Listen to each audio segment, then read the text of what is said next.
it's a pleasure to be here. Thank you very much for having us. As just introduced, I'm David Carter, I'm Managing Director for Heat. I'll explain a little bit further through the presentation exactly what that entails, and I'm joined by my colleague Nick, who's going to talk a bit about carbon. We'll do a quick introduction to the company. Nick will talk about our decarbonisation plans more generally, and then I'll speak about our plans specifically on the decarbonisation of heat. So Corey is one of the largest and oldest commercial operators on the Thames, operating from at least the late 1700s. It began by bringing coal into London, into the centre of London, and it used to have sort of coastal vessels as well. Continued to operate in the city since then. So, for instance, during the wars, around 30 vessels were lost to enemy action, for instance. And after the war, as London needed rebuilding, the company began to quarry down the Thames estuary and bring in building materials as well as coal. And for the return journey, they started to take waste out of the city. Those quarries began to be repurposed as landfill, but then in the early 21st century, the company developed one of the largest, most advanced energy from waste plants in the country, which now operates in Belvedere. So today's operation is all centred around waste and that operation in Belvedere.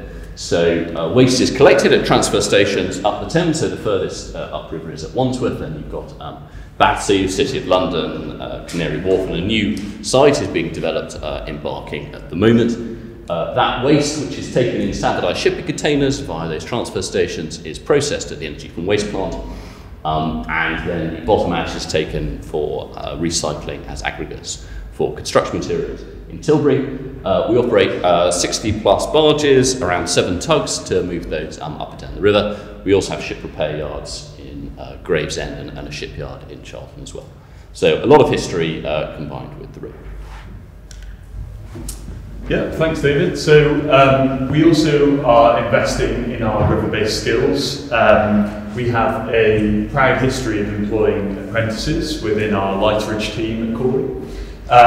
So apprentices are really important because they are learning from people with long experience working for Corey and our Lightridge team, and it's a great way of passing on those skills to the future of Lightridge within our company. And we have really good retention from our apprentices who stay on with to have sort of long, successful careers with Corey working on the River Thames. So we currently operate with 7 crews on a rotational basis, each crew doing around 1 tide per day, 6 days per week. And each crew has a master, mate, engineer, and then lighterman. We also maintain traditional ship repair and maintenance skills on the Thames at our site in Gravesend, where we do all of our own in and out of the water maintenance on all of our tugs and barges, as well as offering the same sort of repair to other companies operating on the Thames. And this preserves the maritime expertise of the past within our current workforce. So if we can move on. So now let's move on to start talking about our decarbonisation strategy. So we've set a net zero target of 2040, and our net zero strategy is based on 4 key areas. So they include decarbonising heat, decarbonising transport, and then also decarbonising our waste and electricity. So I won't go into too much detail about decarbonising heat, because that's what David's here to talk to us about, but we are looking at or exploring providing heat to heat networks in Bexley as well as Greenwich, and then we are looking at innovative opportunities to provide mobile heat via our barges, but I won't go any further and steal your thunder, David. So we're also decarbonising our transport. So from 2021, all of our tugs were switched to fully renewable diesel alternative, hydrotreated vegetable oil, HVO, which saved around 90% of carbon from our river transport. But also transporting waste by river itself, instead of by HGV movements, takes around 100,000 HGV movements off London's roads each year, which has significant carbon benefits, but also benefits in terms of air pollution, noise, congestion. And we have other things in place, such as limiters, where safe to do so. We limit the power from our engines to 75%, which is also saving us around 60,000 litres of fuel per year, which again has sort of substantial carbon savings. But in terms of decarbonising our waste, as well as taking as many plastics out of the waste as we can, our main opportunity to decarbonise waste and electricity is by capturing carbon. So our overall process is really as sustainable as we can make it. We take as much plastic out of the waste as we can. We reduce the carbon in the transport of getting that waste to our facility. And then when we do incinerate that waste, we're producing partially renewable baseload electricity for the grid, which I'll explain in a second. But then we also extract all the resources and value out of the waste as we can. So once that waste has been burnt, the ash, so incinerated bottom ash and air pollution control residue that's left over, we take that away and turn it into building materials, so construction aggregates and sort of building blocks. And so we're really extracting the value out of every step, but carbon is the thing that's left over at the end. So by developing a carbon capture and storage facility, we're also sort of rounding out that sustainability journey. So if you look at this graph in the middle, this represents our carbon emissions. So on the far left, you can see our current carbon emissions, so from our Riverside 1 facility, which is around 800,000 tonnes of carbon. It's roughly 1 tonne of carbon for every tonne of waste that we process. And that's split into roughly half and half, biogenic and fossil carbon. So the biogenic carbon comes from the biomass in the waste, so sort of food waste, paper, cardboard, timber, anything that's sort of from the natural biosphere. And that's considered carbon neutral because we're putting it back where it came from when it's incinerated.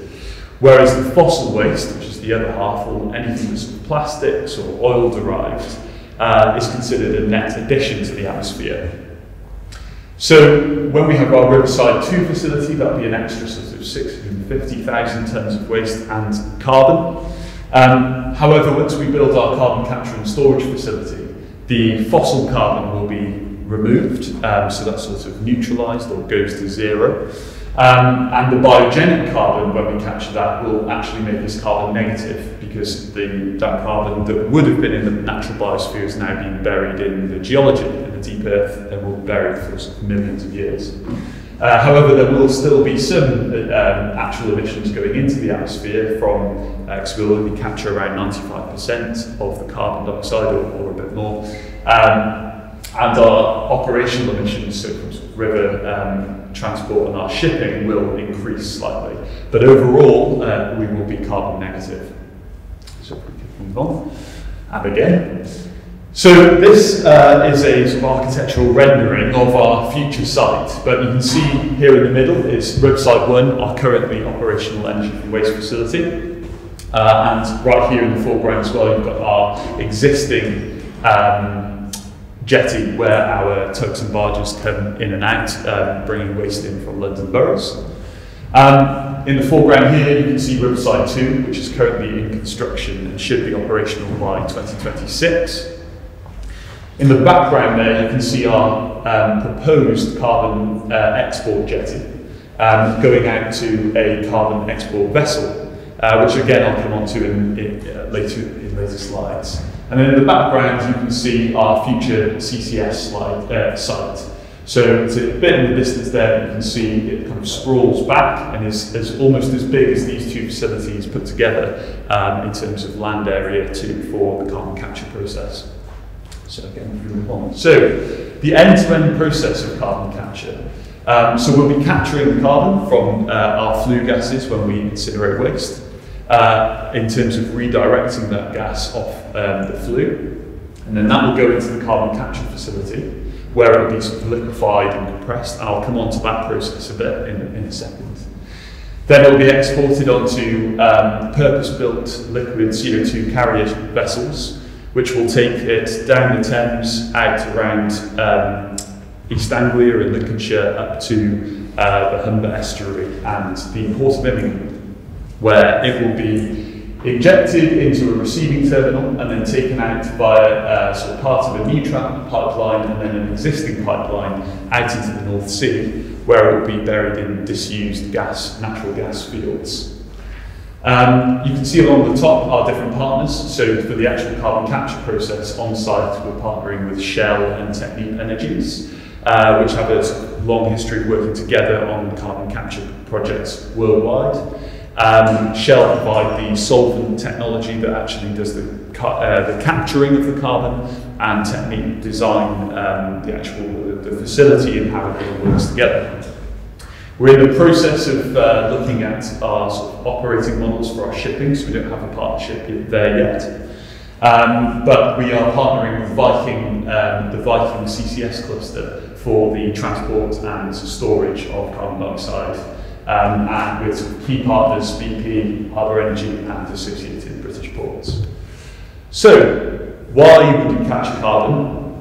So, energy from waste isn't a transition technology, so the current infrastructure we have will be around for the next 40 to 50 years. And with growing population and growing economy, that waste will continue to be created and has to go somewhere and has to be processed.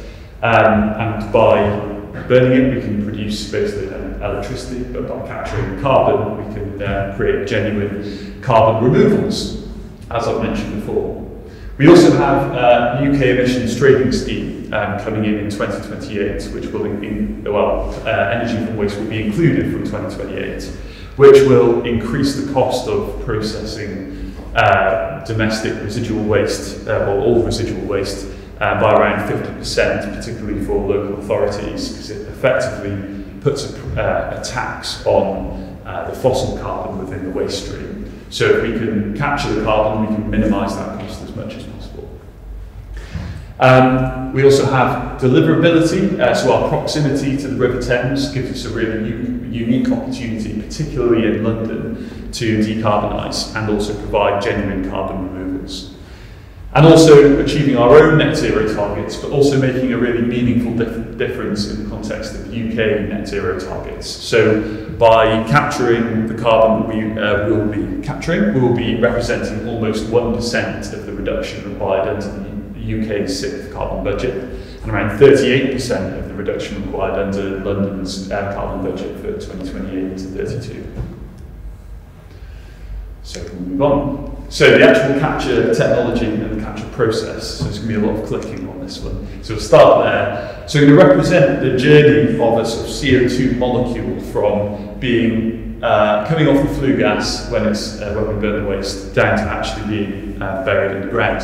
But I'll represent it, so you've got CO2 here, it's a sort of little white circle. We've also got water, other gases, and then acid gases with this sort of red diamond. So if we click on.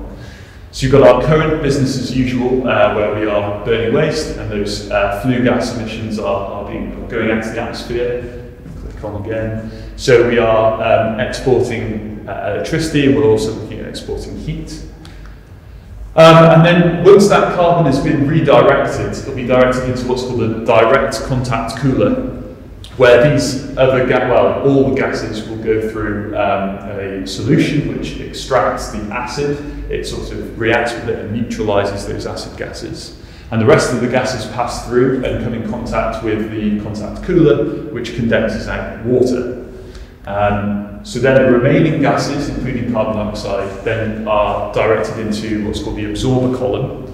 And in the absorber column, those gases go through an amine solvent solution, and that amine reacts with carbon dioxide, and the carbon dioxide dissolves into the amine. And then you can see the other gases are then re-released to the atmosphere. So then the CO2-rich amine solution is then heated in what's called the desorber column. That makes that the CO2 is released from the amine as well as from the water.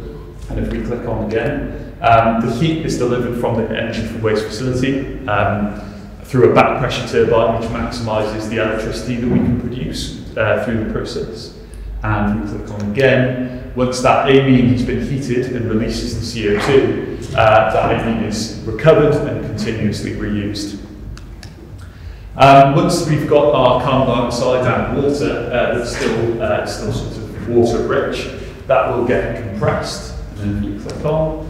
But to get rid of the water, it goes through an adsorption process where a solid desiccant is used to capture the water and remove it from the carbon dioxide, so you get pure carbon dioxide in gas form. And then that gaseous carbon dioxide is cooled and condensed in a process called liquefaction to minus 52 degrees, where it can exist as a liquid. And then that liquid carbon dioxide is stored on site in buffer storage, and that carbon dioxide is then exported onto the purpose-built ships, and those ships are then taken to the Viking cluster for onward storage. So, here's another view of the future facility, but from the other angle, where you can see the full CCS facility. So you can see the two stacks at the top of the absorber and the absorber columns, as I mentioned. You can see the buffer storage, which are the big sort of cylinders or sort of spheres, and then you've got cooling towers and various sort of other buildings as well. So we move on. So, the transport and storage, I'll go into a bit more detail about. So you can see here, we've got a map of the UK, where you can see the Viking cluster, which in the Humber region, as well in the context of other CCS clusters. We chose Viking based on their experience and the quality of the partnerships within there, as well as its proximity to our site. And you can see here our core of ships will be coming into the Port of Birmingham. A new proposed Viking pipeline will then take the carbon dioxide down to a site in Feddlethorpe, where an existing 50-kilometre pipeline will take it out into the North Sea, and then that will be buried around 3 kilometres deep into the geology, which I'll come on to in a future slide. So here you can see one of our proposed purpose-built liquid carbon dioxide carrier vessels on our CO2 export jetty. So we're in the process of looking at operating models for our shipping solution. We're at the early stages of that, but our early sort of results are saying that there should be no issues with carrying the carbon dioxide from our jetty in Belvedere and shipping it round and through up to Viking to the input terminal at the Port of Birmingham. We're also looking at various different ship sizes and different shipyards that could potentially build vessels like this at this scale, but are very much in the process of doing that at the moment. And there's key opportunities as well as challenges with bringing carbon dioxide in and out of the River Thames. So one of the challenges is just manoeuvring a ship of this size in a really busy part of the Thames, but also incorporating it within our current river operations with our tugs and barges coming in and out. And there's also supply chain and sort of procurement challenges to get over with actually getting hold of these ships. But there are also various opportunities, so economic opportunities in terms of UK supply chain, sort of service contracts and professional services contracts associated with this project, and sort of building new skills in CCS and shipping within the UK. If we move on again. So finally, we can talk through the storage in a little bit more detail. So once the carbon dioxide has been shipped to Viking, when it's taken out through the pipeline, taken deep underground, around 2.7 kilometres beneath the seabed, it'll be buried in an old disused gas field where natural gas was stored for millions of years. And that's stored underneath I think it's around 700 metre thick salt cap rock, which is impermeable. So once that carbon dioxide is injected in there, it can't physically escape. Which means this should be really high quality, genuine carbon removals, where that carbon is stored not just for sort of thousands of years, but for millions of years. And that is what will make us carbon negative, and it also means that we can create and sell carbon credits for that carbon negative portion of our emissions, and that means we can help other sectors that find it more difficult to decarbonise to reduce their residual emissions. And that's it. I'll hand over to David for decarbonised heat. Thanks very much, Nick. So, very exciting, the core decarbonisation and what do we do with the main processes. As Nick said, as he was getting onto that, there's also an opportunity specifically for decarbonisation around heat.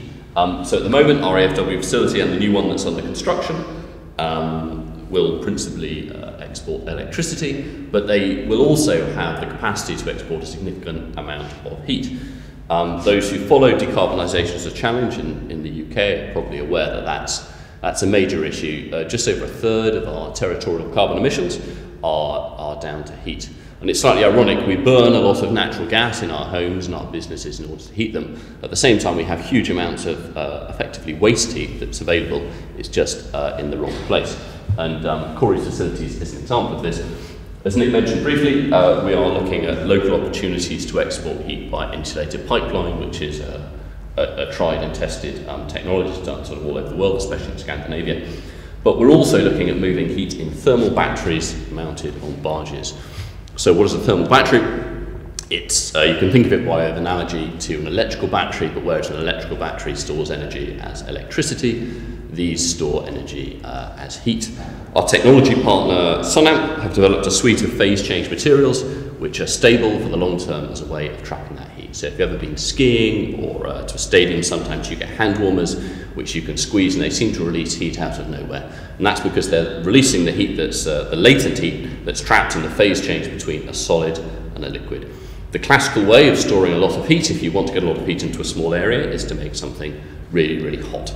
But that's no good if you're trying to capture waste heat, because often the grade of heat you require, the temperature, is only just a little bit above the use that you want to put that to. The beauty of a phase change way of trapping heat is that the temperature gap that you require is very small for the amount of heat you store in a single area. So the technology has been well commercialised. Around 30,000 of these heat batteries have been shipped to date, principally as an alternative to domestic hot water tanks. So people have often taken out their hot water tanks, they're finding they need to put them back in for heat pumps and things like that. But this type of technology can be about 4 times smaller than just using water in a tank that you make hot. So people have these under their kitchen sinks or in cupboards in their house. This uses exactly the same technology, but it's scaled up. So a battery consists of a shipping container, exactly the same as we use for our, exactly the same sort of form factor as we use for our waste transfer operations. That battery has sort of layers of insulation and an internal containment vessel, and then it's filled with the same stable phase change material which has been tested for tens of thousands of cycles with minimal degradation. You capture heat exactly as you would for a classical district heating project, either by bleeds off the turbine, by extracting it from bits of the plant where there is waste heat, or by capturing it from the back end of the turbine. You run it down a pipe, and then to the same jetty that you were shown earlier, the Middleton jetty, with a slight extension where we intend to moor barges, and there will be a pipe manifold across the barges, which means we inject heat. The heat goes via heat exchangers into the phase change material, we cap it off, and then it's then stored. So that's the technology at its heart. We're still sort of working on closing the first projects, but one where discussions are public and we can talk about is with Westminster City Council, where there's an existing district heat network in Pimlico, the Pimlico District Heating Undertaking. It used to take waste heat from Battersea Power Station. Obviously, it can no longer do that, so they have 3 large gas boilers which produce the heat for the site. This would be one option to decarbonise that heat supply. So it consists of 2 barges. One in a standard configuration would be at the PDHU site in central London. The other would be at Riverside, and then a tug would swap those periodically in order to supply heat. Those movements would take place with the tide, so most, as indeed all of our movements do at the moment, so much of the propulsion energy that's required uses the tide, and the residual propulsion, as referenced earlier, would be via HVO. So those 2 barges would enable us to move over the course of a year, and the demand curves that exist in PDHU to decarbonise around 50 gigawatt hours of heat. And because it's waste heat, the carbon score of that compared to burning natural gas or indeed to any other technology, according to the UK government Green Book figures, is significantly lower. I've indicated Swan there because that's another large-scale district heating network that's under development in the area. But if you look at London more generally, those dots now appearing are existing district heat networks, including the one we're developing around our site. You can see that there's a significant sort of clustering along the Thames of both sites that can supply waste heat to the sort of ecosystem we're developing, as well as sites that can take it. And following the Energy Act last year, which includes provision for zoning for district heating, we expect that sort of aggregated demand in central London to grow very significantly. So this is another aspect of decarbonisation we're working on, which is effectively taking, just as the whole philosophy of the company is built around there being no waste from waste, it's taking one of our byproducts at the moment, not used as well as it could be, which is sort of heat energy, and reusing it, allowing us to stop using natural gas for heating.